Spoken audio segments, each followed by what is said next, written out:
अस्सलाम वालेकुम दोस्तों, मैं हूँ जाहिद इस्लाम तनोली और आप देख रहे हैं मेरा channel travelling with Tanoli. Abbottabad से केरन नीलम वैली का मेरा सफ़र जारी है जी। मुख्तलिफ एरियाज़ को इंजॉय करते करते मैं इस वक्त पहुँचा हूँ जी नौशहरी गांव में। वैसे तो ये गांव अपनी खूबसूरती के लिहाज से भी बड़ा मशहूर है, लेकिन इसकी मशहूर होने की एक और ख़ास वजह है, वो है इस इलाके में मौजूद नीलम झेलम हाइड्रो प्रोजेक्ट, जिस प्रोजेक्ट के सामने इस वक्त मैं खड़ा हूँ और ये स्पिलवे से पानी भी निकलता हुआ आप देख रहे हैं। नीलम झेलम हाइड्रो प्रोजेक्ट 2008 में स्टार्ट हुआ और ऑलमोस्ट 10 साल बाद यानी ये मुकम्मल हुआ 2018 में जाके। और इससे जो इलेक्ट्रिसिटी जनरेशन की इसकी कैपेसिटी है वो तकरीबन 1000 मेगावाट के करीब है, यानी 962 मेगावाट। आजकल अगरचे इसके हवाले से कुछ बैड न्यूज़ आ रही हैं, लेकिन अल्लाह बेहतर जानता है, मेरे पास कोई कंफर्मेशन का सोर्स यहाँ पे नहीं है। मैं तो इसकी खूबसूरती की बात कर रहा हूँ कि ये बड़ा खूबसूरत प्रोजेक्ट है।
हाँ जी,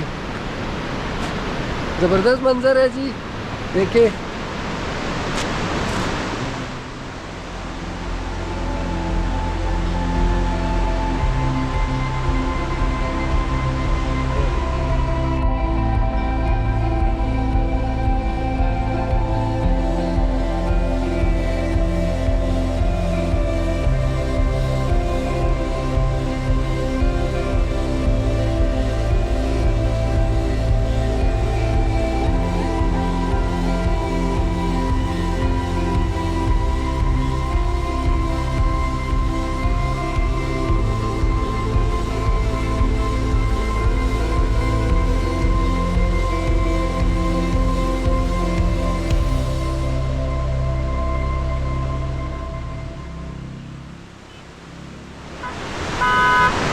जी वकील साहब, कैसा मंजर है जी ये? बहुत प्यारा वाह, क्या बात है जी।